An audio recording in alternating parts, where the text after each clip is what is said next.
So let me do a little bit of housekeeping first. I think you guys all know the drill.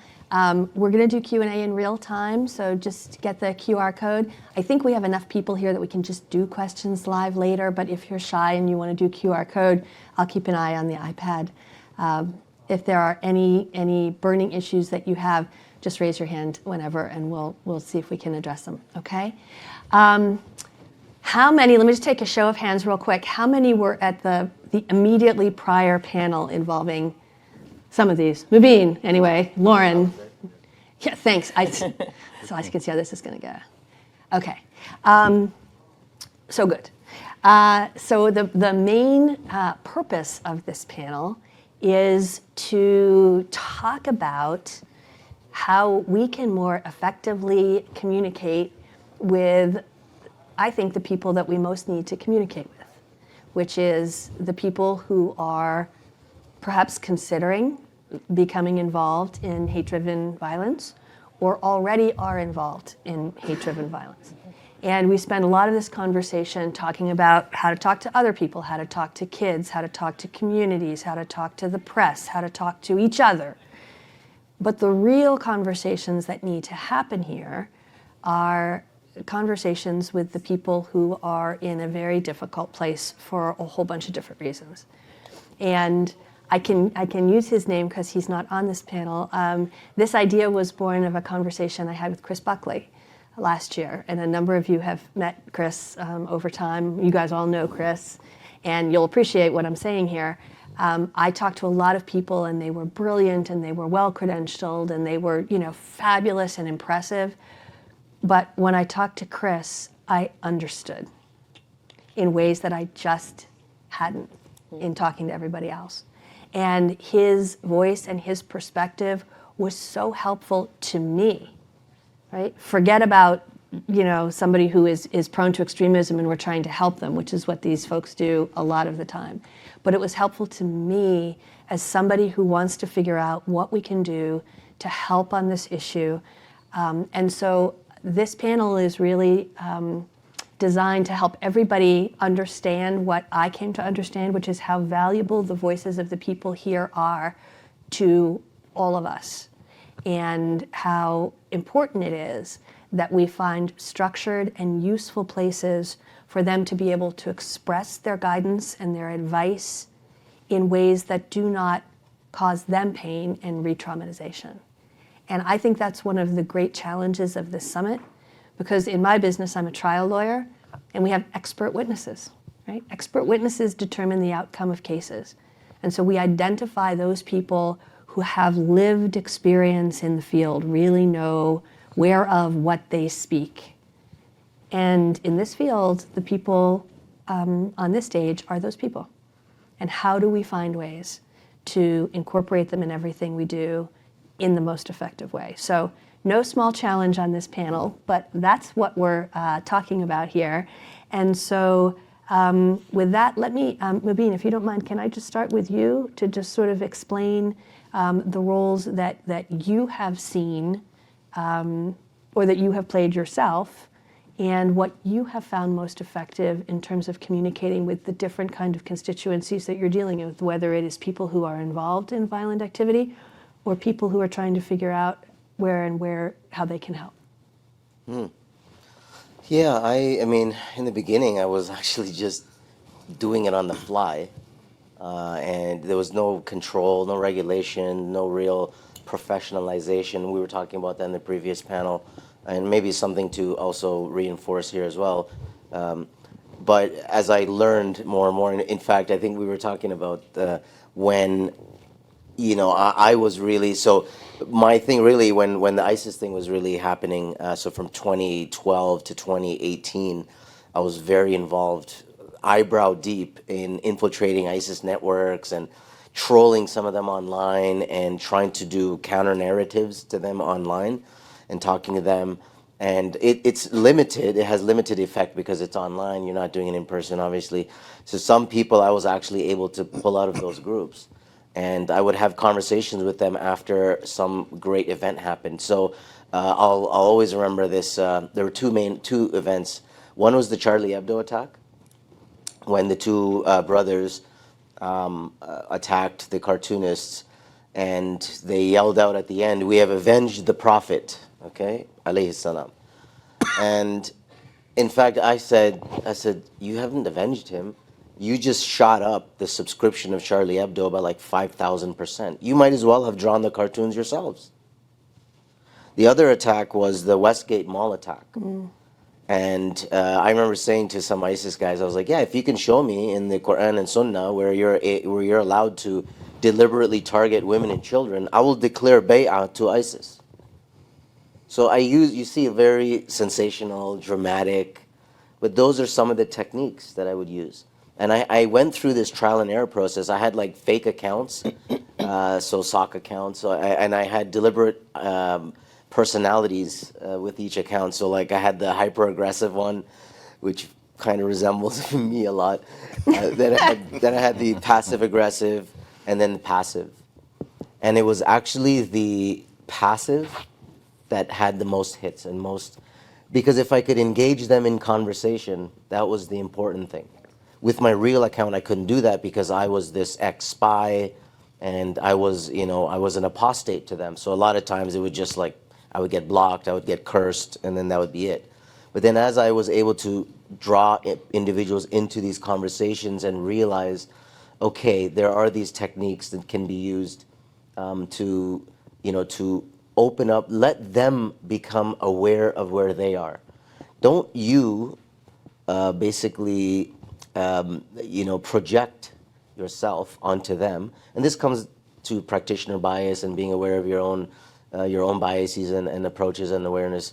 And one last story I'll just give is a very high profile case that we're working. Actually, you were talking about in court stuff, and so we got, basically Parents for Peace got appointed to the case.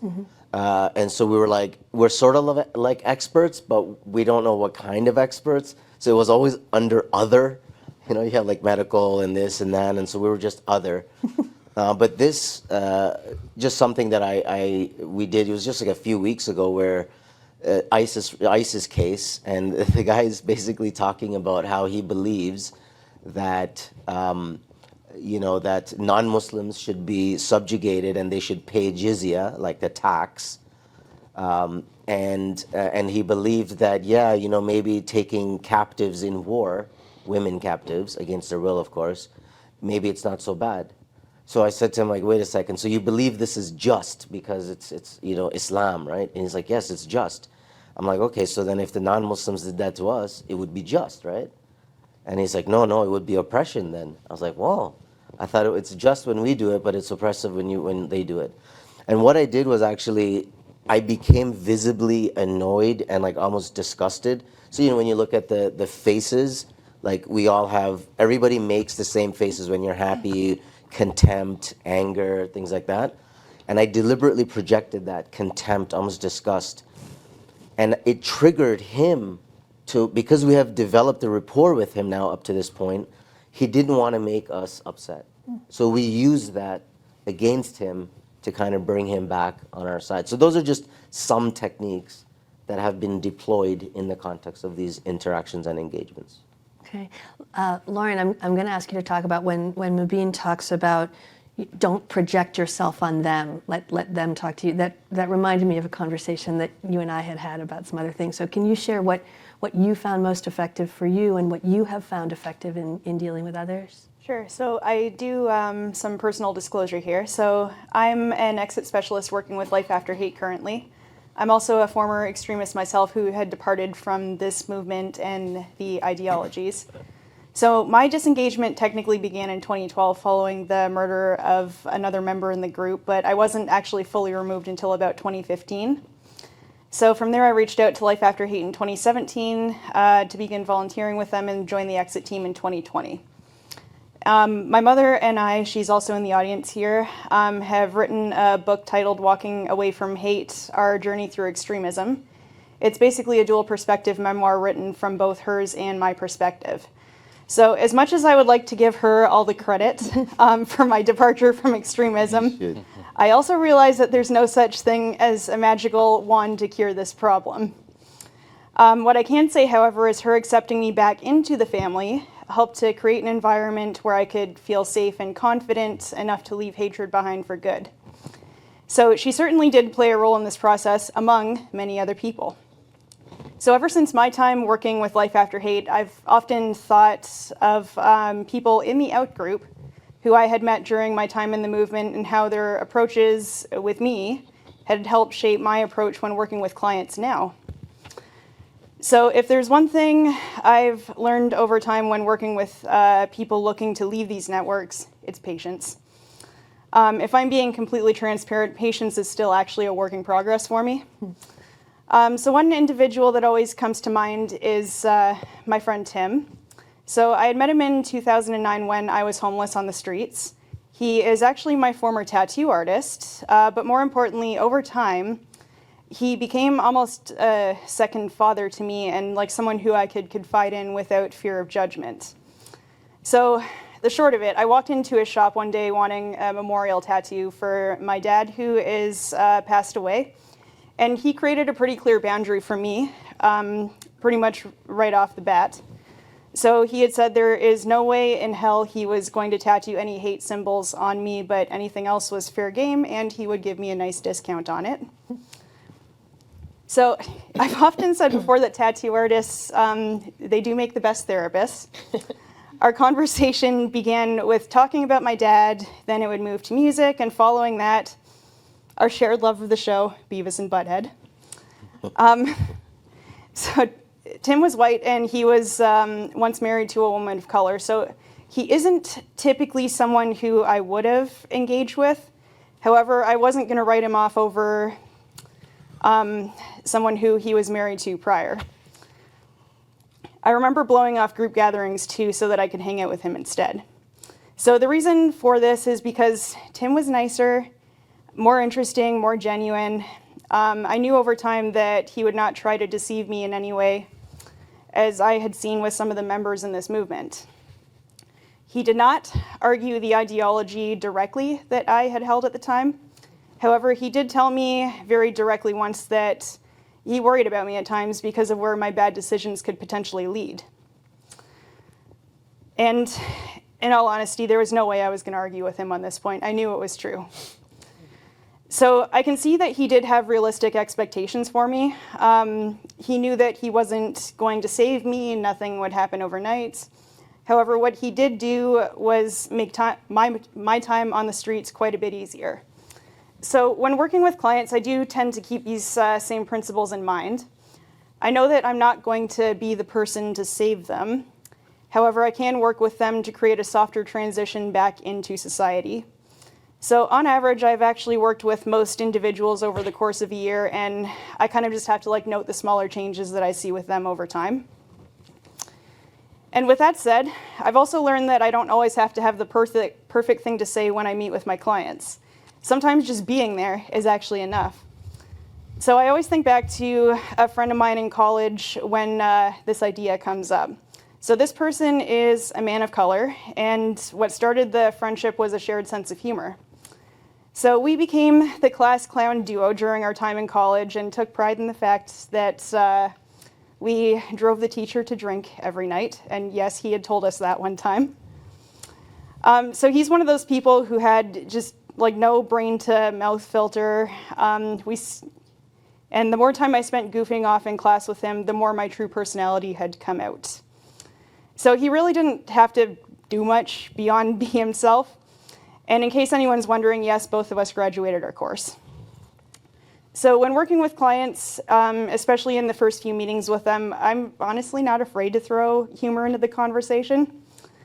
I've had a few people who we've successfully discharged, and they're in a good place now, and they were kind enough to give me feedback after the services were done. So what most of them had said had kept them coming back was that the conversation was enjoyable. So even though we would talk about heavy subject matter, the conversation still can be uplifting. So I will admit, upon my own departure from extremism and before I knew better, I did get into ideological debates with people from my old circle when they would try to contact me. Every single time this went south very, very quickly. In 2016, though, my perspective did change quite a bit on this. I was on vacation in the UK and came across a man sporting the same fatigues that I used to wear. And since this was an in-person encounter, I had to keep my own safety in mind. I do remember the conversation being pleasant, and something I stated to him was this: I used to be involved in the same movement that you are now. I don't hold any anger towards you. I just hope that you can find peace with whatever may have led you here someday. So I could see by his facial expression that I did throw him off. And something that I do hold on to from that encounter still was the fact that he was willing to shake my hand when I said I needed to get going. So if I really look at that encounter and how I handled it, I can see that he respected the fact that I was very direct with him. I bring this up because many of the people who I initially met when I was in the extremist underground, like, they were very charismatic to the point where it was almost too good to be true. So this gentleman was a bit older. I could tell that he had been in this movement for a long time and likely had a lot of complaints about the movement and how personnel fell short of his expectations. So I feel like this approach was appropriate. So something I get asked quite often: how do we speak with people and what do we say? So I've never seen a single approach that can work for everybody. All of my clients are very, very different people from one another. So some of mine, yes, I can be a little bit more directive with them, while others just need me to sit there and listen. So I do spend a lot of time rapport building and getting to know the person, and this is just so that I can help them better. So in closing, I always say the most important thing when working with exiting individuals is know thy audience. Thank you. Okay, thanks, Lauren. Tony, you've done a lot of different communication methods with a lot of different people. Tell us what's worked best, and give us an example of something that you tried that didn't work well. I think what doesn't work well, and I think sometimes we intuitively do when we're not properly trained in this space, is we get sort of preaching, right? And you know, I grew up in a sales background, and there's the old saying, telling isn't selling, right? And you know, we can sometimes have a sense of moral superiority because we've got out and they're in this place, and you know, when it's about us and about our ego, we want to talk. And people ask me, like, you know, what's the most important thing you say to people? And I say it's actually not what I say, it's what I do, and it's about listening. And I think any conversation, particularly in this space, where the practitioner is speaking more than the client, I think then that needs to be looked at. And sure, there's going to be times where they're not forthcoming, you know, and they can be closed off. But it's when we can connect, and when we can, you know, if you ask people how they rate a conversation after you've had it, and they'll say it's a great conversation, and you look at how much they spoke in the conversation. So the more someone speaks in a conversation, the more likely are to rate that conversation as very highly. So as a practitioner, if you're speaking most of the time, they're not benefiting from the conversation. And it's about getting them to connect and getting them to open up. That's great. Brad, share with us some positives, some negatives. I mean, I think there's a great positive working in this space, and I think those who do work in this space understand this when, like Lauren was describing, when we discharge somebody, something has worked, something has connected. We have connected with them, our team has connected with them, and they've received enough for themselves to go out there individually again and face the world again without the support, but we're always there again to re-engage if we can.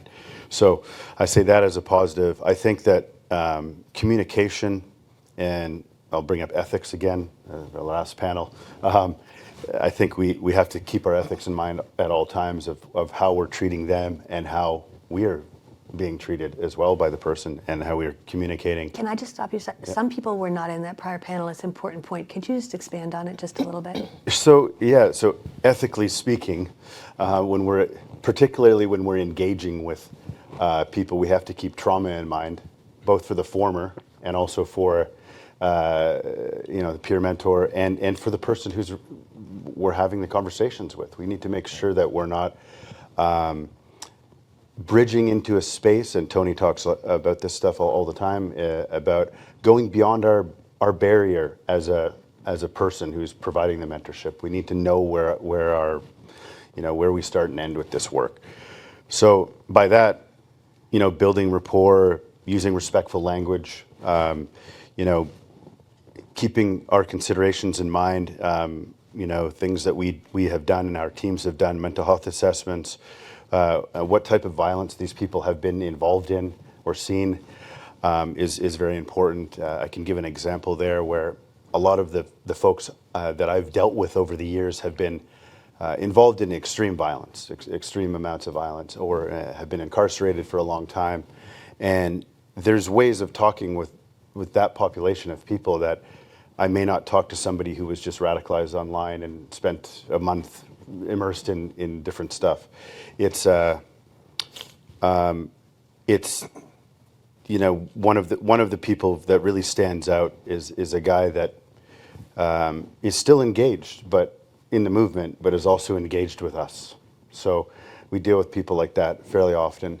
And how do we keep them engaged with us by treating them with that respect to keep them in front of us, but also knowing there's a limitation when they start talking about violence and all this type of thing, that we have to do our due diligence and report these people if they become, again, engaged in the violence. But it's keeping them, even if it's for that hour, away from, these negative spaces and these extremist spaces, that is the most important. And I think why our work is so very important, particularly in this space. I'm very biased, but yeah, I'll end there. Michelle, you come at this, and your organization comes at this from a slightly different perspective. Can you give us a little bit of, and welcome to the U.S., by the way. Thank you. Can you give us a little bit of background on the organization, how it works, why you're coming to the U.S. and Pennsylvania, and some of the techniques that you have found the most effective? Yeah, thank you, Laura. Yes, I'm from an organization called Violence Prevention Network. It's existed for about 20 years in Germany. And we started our work actually in a prison setting, so with individuals who were incarcerated as a result of ideologically motivated violent crime. And our motto sort of is we speak with extremists, not about them, just acknowledging that there's so much, oftentimes a lot of research, we know about the problems, but then that conversation, as you said, Laura, really needs to happen. That's where the work begins. Right now we have about 120 staff across different locations in Germany, and the work has expanded from, just in the prison setting over the last many, many years to outside as well. So we have a hotline where concerned family members, teachers, social workers will call and ask for support for an individual that that they are in contact with, that may already be radicalized or sort of part of extremist groups, or just sort of at risk or concerned. And our team is not all it's not all peer-to-peer mentorship or formers. We have individuals that may have a social work background or completely different degrees. So the work that we do is in communicating, and it's about the ideology. But one approach that we take, and I think I've heard this is a commonality really. You sort of face the individual where they're at and the situation that they're in and what needs they have. And the approach that we take is, and I'm sure we all share this, otherwise we wouldn't be doing the work, change is possible. So it might take a very long time, but change is possible. And the individual is the expert on their own life. I do not necessarily know what they need or what's going to get them out of the situation that they're in. And another very important aspect that we talk about a lot, and I've sort of heard a little bit of this in all of your descriptions, is that for us, the path to radicalization was one that they had. But de-radicalization, if you want to use that term, I know it's problematic, is not the same path in reverse, right? So there's certain sort of structures or a tendency to sort of an authoritarian personality structure at times. And so we can't, as individuals working with extremists, just replace, sort of be an authority directive as to what needs to happen next in that person's life. They need to decide that, but how they get there is sort of a long and gradual path. I'm going to, Gordon Clubb was kind enough to join us as the academic that we're all going to dump on, right? We're going to dump on academics as a field. We're actually not, Gordon, don't worry. But the issue Michelle raises about, what are we talking about here? Are we talking about de-radicalization? What is that? Are we talking about saving souls? Are we talking about not having people kill other people? So I will not do justice to this, and we have many panels who are talking about this issue, so I'm just going to highlight it. If I get it wrong, correct me. There is a debate within the field about whether you need to de-radicalize someone. In other words, tell them they have to change their mind about an issue. Do you need to do that, or do you simply need to make sure that they're not violent and that they're not in unhealthy places in their own lives? They can continue to feel whatever they want. They don't have to change their view on Islam, on racial issues, on whatever. They just don't have to hurt other people. Yeah. Some people believe that those two go hand in hand and you have to do both together. Some people believe you can do one or the other. We're happy to have that debate here if you want, though it's a complex one. But I will. This is my question, and you can take that as part of the answer or not. So much of what we've heard from the through-line panels, from the people who talked about the background of the Buffalo shooter, the entire Track 2 panel that has talked about the risk factors associated with a propensity to join these groups or be susceptible to being recruited into these groups, almost always find people who are hurt or lost or damaged or have suffered in their own lives. And the phenomenon that we see is that many of these extremist groups are just really good at sucking that person in and giving them the sense of family and belonging that for whatever reason they don't have. And they're just really good at manipulating other people, whether they're highly charismatic, whether they're whatever it may be. They're just really good at that. And we have to be better at that than they are, and I wonder if we are. So I'm just sort of gonna throw out that question. Are they just better at being, throwing a lifeline to lost people than we are? And anybody who wants to take on the D-Rad issue can. Oh, can I jump on it? You can, and then I'm gonna protect Gordon when I ask him his question. I'll keep it brief because I can, you love this topic, don't you? I think de-radicalisation, right, there's two kind of problems with it for me. One is that it's the high expectations that we have with de-radicalisation is just so unrealistic. And I have been, it was a UK government, and their idea of de-radicalisation was former foreign fighters, ISIS foreign fighters, loving the UK and being patriotic, right? That's not de-radicalisation, right? It's unrealistic to expect that. That may happen, but that's not de-radicalisation. The second is that while we look at radicalisation as a process and as a gradual process, we don't appreciate de-radicalisation as a process. We see it as that end state.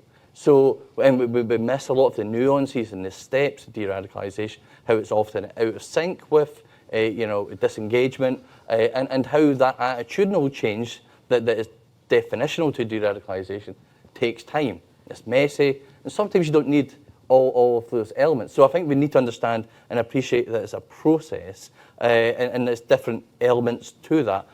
For example, what I mean in going back to Omar Ashur's definition, which I think got lost in the debate, is that de-radicalisation in terms of denouncing violence, having an articulate narrative against violence, versus changing your views on other matters. I think those are two different parts of de-radicalisation, and we've kind of lost that.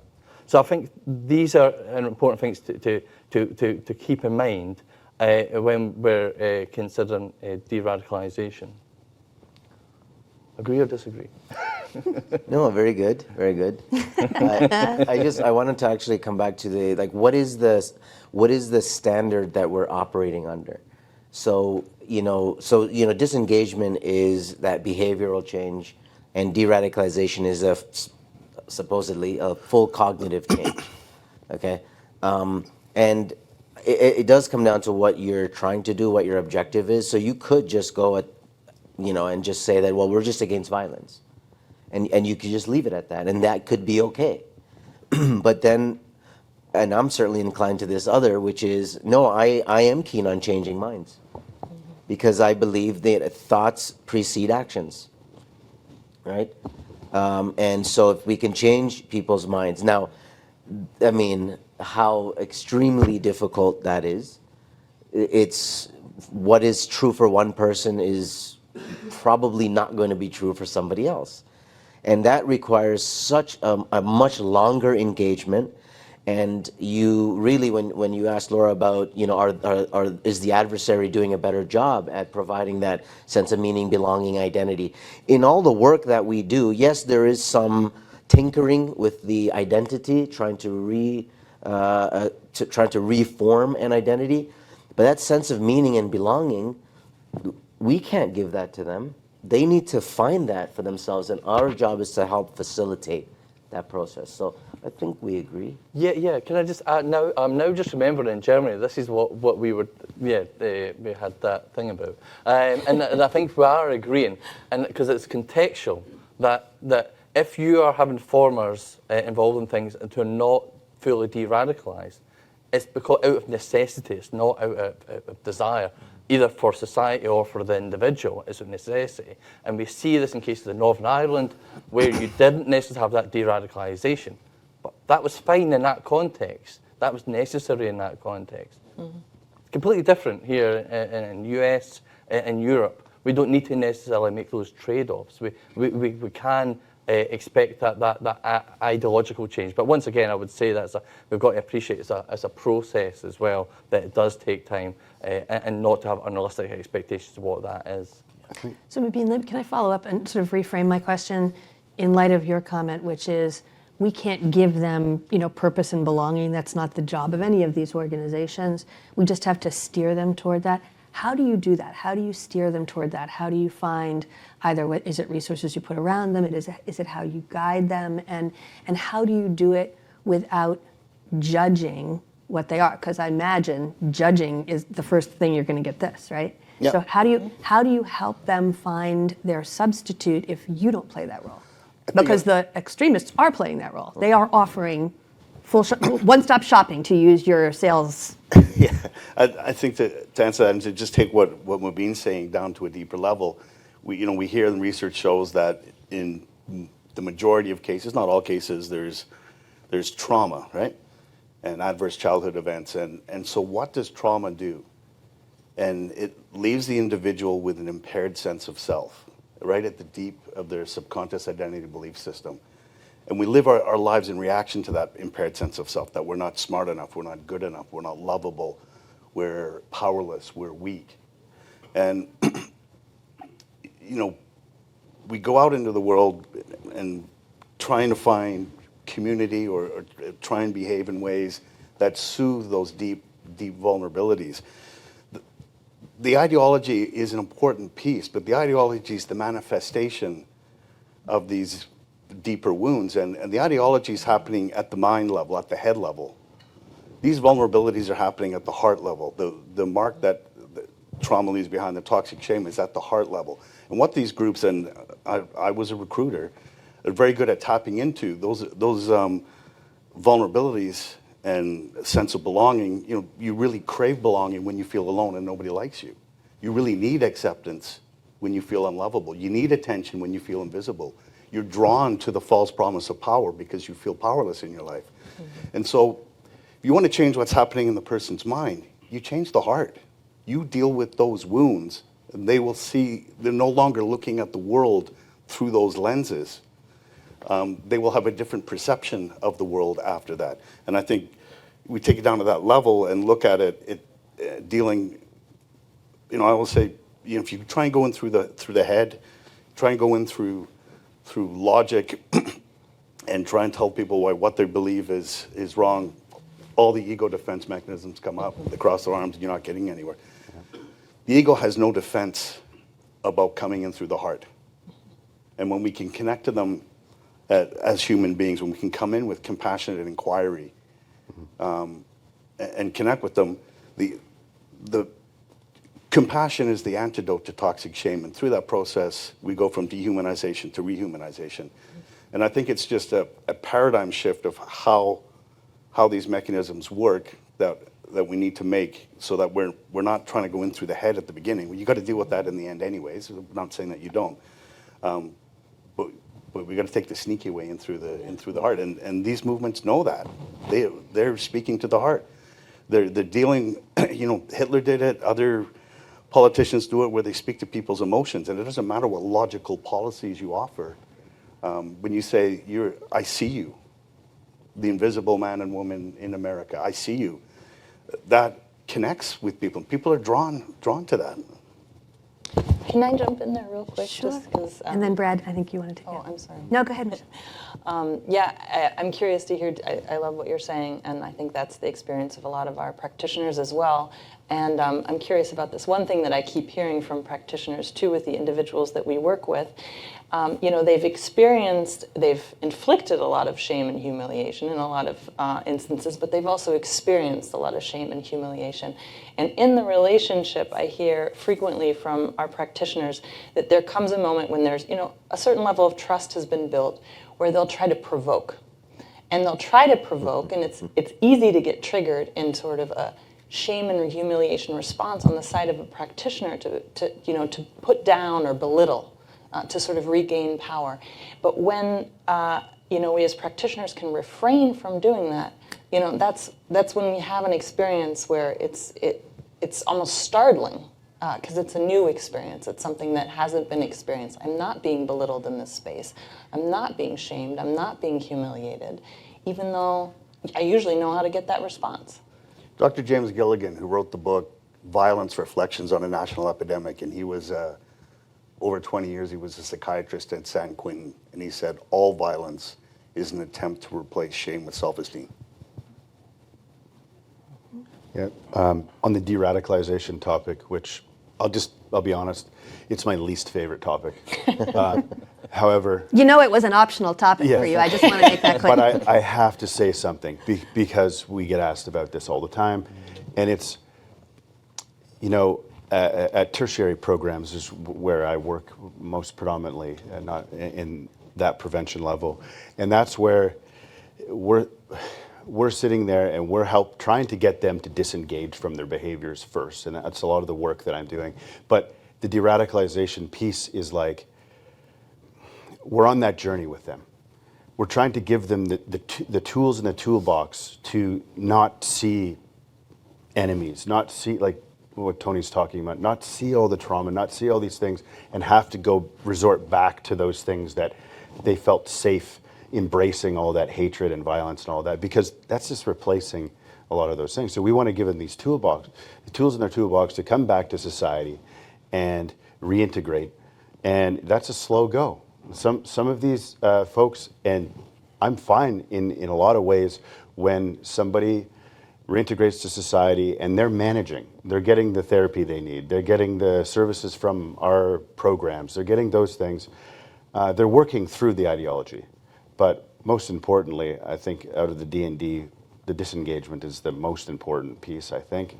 But even in my own case, I started de-radicalizing before I left the movement, before the behavior changed. I was sitting there going, this is unbelievable. I can't believe these people think these things. But because I was so addicted to the lifestyle, the social, all of that stuff.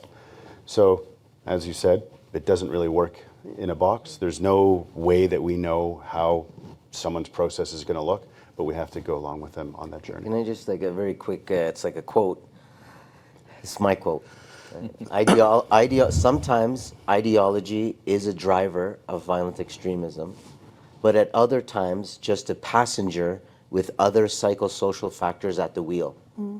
And I know for a fact that all of us have seen, and this is something that I learned, is that a lot of times the ideology is a cover. It's just a cover. We very quick anecdote of one of our guys that we dealt with, young guy, 17, awkward, doesn't have too many friends at school. So guess what? I'm ISIS, right? He gets fear. He has his own, now he's carved out his own space.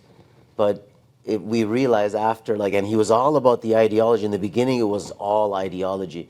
You know, he was trying to find, you know, how ideologically pure are you, Mr. Practitioner, right? Mr. Peer Mentor. And a lot of times I would model my life. Like I would say, like, this is what I went through in my life. And, you know, there was another guy who, high profile case, like could be old enough to be my son easily, white kid, convert, only child, right? And he's ISIS as well. And when I explained to him my life story, adverse childhood trauma events, it's funny because usually I do tell the story, my story up front. But in this case, for some reason, I don't know why we didn't do that. But then he found out about me, who I was, former spy, blah, blah, blah, sent people to prison in a sting operation. And he is in that prison because of a sting operation. And at the end of it, actually, when this was revealed that, yeah, I was a spy, blah, blah, blah, he told his lawyer, I don't want to talk to Mubin until he repents to God. So I came in basically with like, look, consider me you in 20 years, the future you. I've come back in time to basically explain to you this is how your life is going to turn out and how it's going to go. So what I'm trying to say is that, and I like the quote that Tony gave there, that there's so many things that are happening inside in that person's life that you have to figure out. You know, as you go through it, you're trying to identify like, oh, wait a second, these things are popping up, these things are popping up. And as you get a better understanding of their life from their perspective, then you are able to start facilitating their journey onto a more positive trajectory. And to what extent is the reverse true? So, Tony, I'll take this back to you when you talked about it's important to show compassion and to build that relationship. To what extent is your own story and sharing your own story with them as somebody who has actually lived, maybe experienced some of the things they're feeling? Is that something that you find helpful, unhelpful? And what is the price you pay if you choose to share it? I think it's very important to use those stories carefully. I think if you get into the whole ethics, and I think what really needs to, you know, back to the earlier panel, there needs to be more ethics. You can't, without knowing what ethics are, you can't, you know, magically, accidentally operate fully ethically because it's so many nuances and subtleties. But I think the way that we use self-disclosure, I think we have to tread very, very carefully with. There's re-traumatization. I don't think practitioners should ever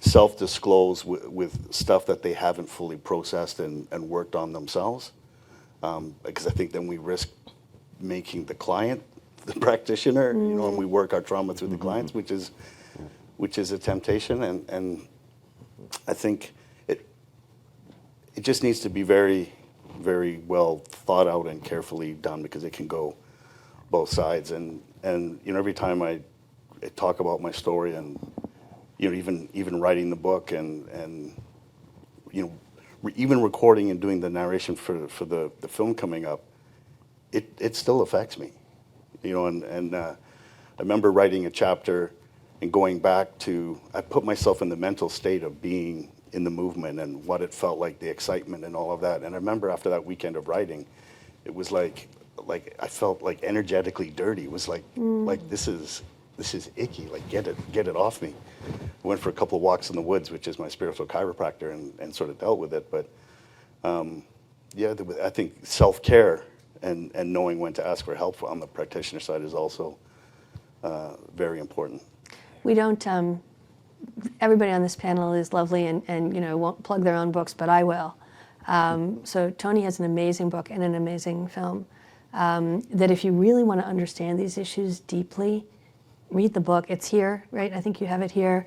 Lauren and her mom also have an amazing book, which is also about moms and daughters and families and a lot of other things that is just really powerful. They have it here. I really, we heard last night, City of Asylum, we heard Henry and Diane talking about the importance of reading and thinking deeply and learning from reading. This is another perfect place to do that. So I really, really encourage you guys to do that. we have 7 minutes, but I have 2 big questions for you. And then I'm going to ask you about deliverables. I'm still waiting to hear where the warm handoff is. So let's assume, for the sake of argument, that you're successful and that you build this wonderful thing and you have this relationship and the person is understanding that you're their gateway out of what they've already decided is not for them. Then what? Right? So on the way in, when the connection's been made, they've got, ready-made stuff to do with the people who recruited them. You're different. Your organizations aren't long-term care organizations. So where's the warm handoff? I don't know. I would say that we kind of are long-term. Yeah. Though I've had, I think my longest client right now is maybe 6 years that I've been working with the same individual. I don't think I'm ever going to not, unless I leave this space, he'll be around, because that's just, he doesn't want to change his mind, and that's evident. But I think the warm handoff part, I think I try to build this world while we're talking where they want to get to. So that's whatever that looks like for the individual, for that individual, whether it's back to their family and living a life, having a job, having all those things. Our organizations help people in the community get back to those normal pro-social relationships, get back to all of that. So that takes time. The de-radicalization, disengagement, that takes its time, and then the whole journey back to reality and back in the world with everybody else. I mean, we all have our ways back, how we got back, but I think it's that's sort of the thing. It's helping them, whatever, and we can get that information from them by asking them where they want to be, what do they want to do, where do they see themselves in 2, 5, 10 years. So helping them get to those points. Yeah. Mm-hmm. I think another way to see de-radicalization is more realignment with a community, with a home to help you reintegrate. And I think communities do have an important role in that. And I think one of the ways we can facilitate that reintegration, that building up of ties, is to communicate that rehabilitation and to signal that person has changed. And that works. That does help communities to provide that support. And I think this comes back to this issue of engaging with communities a bit more as well, empowering them to take a role, take that burden off the shoulders, so to speak. Yeah, just very quickly, I think a lot of us do long-term stuff, and it's weird. I was thinking earlier just about the practitioner care and how a lot of times, we've told our story thousands of times. And I know all of us have felt this, of while we've been telling the story, we're aware of the fact that I'm telling this story so many times. And you go through different stages. Like in the beginning, it was like doing it, and then you are re-traumatizing yourself again and again and again. But then I don't know what happens. You just kind of come out the other end of and then you just don't care anymore. It just doesn't affect you. But I wanted to bring it back to the, sorry, I kind of went off there, but bring it back to the handoff, the warm handoff. I think for organizations like us to have these relationships with other organizations that can provide them what they need. So if we're doing something and this person wants to get involved in something, along the lines of education, well, then let's help them find, okay, well, what do you want to study? Where are the places that study these things? And set them up and communicate this to them. Is that great? We want to see you off, basically we're like your parents sending you to school, first day of university. Like one of the kid I was talking about, 17-year-old, awkward, he became ISIS. Now he's in college now. We kept him on his studies. He did well enough. He got into college or university. Now he's going off to do a cybersecurity degree. And you know what? And we had a very nice transition. But I'll just throw this one thing in as well. We talk about de-radicalization, this and that, like it's some magic bullet, magic wand, whatever. Look, some people you can't de-radicalize. You cannot save everybody. You want to save, you wish you would like for everyone to be saved, but not everybody can be saved. And sometimes it does happen that the totality of that person's trauma is too much and it overtakes them and it overwhelms them. So sometimes, that is a possibility, but so far, let us just keep working on that relationship building and we keep doing what we do. Awesome. Let me just ask you guys really quickly, and then we're all going to take a couple questions. Deliverables. Anybody want to throw out a deliverable? An ethical framework for practitioners.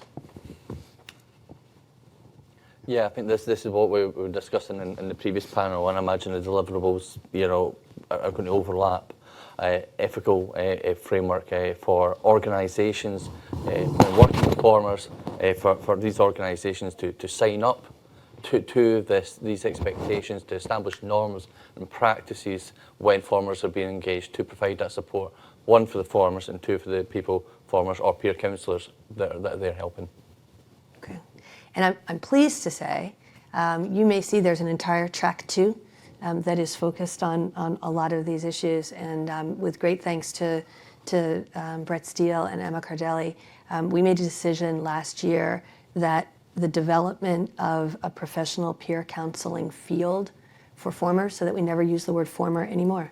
They're peer counselors. And so we've already started that work through the groups that are going to go on with this track. It is a working group. That is the goal. John Horgan, who was unable to be with us this year, is going to be part of that work, as is his grad student. So that's going to be a part of the working group for this coming year. So anyone who would like to do that with us, we welcome you.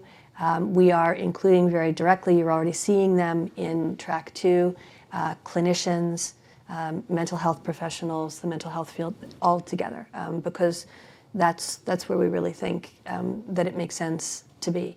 And I'm just going to make an observation that's kind of provocative, but I'll make it anyway, and then we'll take some questions. As I've done this over the last 2 years, I have met, and you have met here, people who are victims of this horrific violence, who have shown enormous courage to overcome that unbelievable trauma in their lives and achieve great things. I have met so many, I'm going to use the word for the last time here, formers, who have had the same experience in many ways, experienced tremendous trauma in their own lives, had horrific experiences, maybe self-inflicted as opposed to externally inflicted, but the same, and have come back and through great courage achieved amazing things. I see unbelievable commonalities between the people who have been victimized by the hate and by people who have chosen to overcome it themselves. And part of what we hope is that there will be ways that they can share those common tragedies and triumphs in ways that are mutually reinforcing to both of them. Because I think in so many ways both of them are worthy of our admiration and our respect and our listening and our learning. And so I'm really grateful to all of you on this panel for being a part of that process. With that, we have 22 seconds for questions from the audience. We welcome questions. All right, it's a long day. Yes. I'm sorry if you answered this already. I had to step out really quickly for a call. But I'm just curious, and I think this might be more than the team right here. How, I think you spoke a little bit how behavioral change versus like cognitive change is very different. How can you achieve someone being able to really shift if they don't do both? In the sense that, like, if I stop doing a behavior, that's one thing, but if I'm still thinking about that in a negative way, like, I would think it'd be inclined to still participate in that behavior, if that makes sense. Like, for example, if I work at the university, so I think about people engaging my students, and I have, like, some students who aren't my students per se, but engage with students. I work in the DEI space, so a lot of students of color, students from underrepresented backgrounds, and there are other students or groups who like come to our campus and express hate towards them. And I just think about you engage with those folks in a way that stops them from doing behavior thought process doesn't change, I don't see how they would come back to that behavior. I know it's like a big question for like 22 seconds. But time's up. Let me suggest this. That takes weeks of time, but I mean, it is a conversation that these people Yeah, we'll are hit you right now really, when really we're- helpful. Yeah. Yeah, to discuss it separately. Yep. Yep. I got tactics and strategies for that. We were gonna talk after. I'll just say real quick, in my own process, the more I was able to connect to my own humanity, and somebody helped me do that, the more I could connect and recognize the humanity in others. So some of this internal work changes the cognitive. Well said. Anybody else? All right. We have a wonderful keynote this afternoon. Henry Hill, who was on stage, another person who was on stage right next to Salman Rushdie when he was attacked, is going to be sharing some stories about that. And I think an uplifting story about what happened thereafter. So thank you for being participants on this very long day. Please do see the keynote, and please thank me in joining this really remarkable panel of people for today.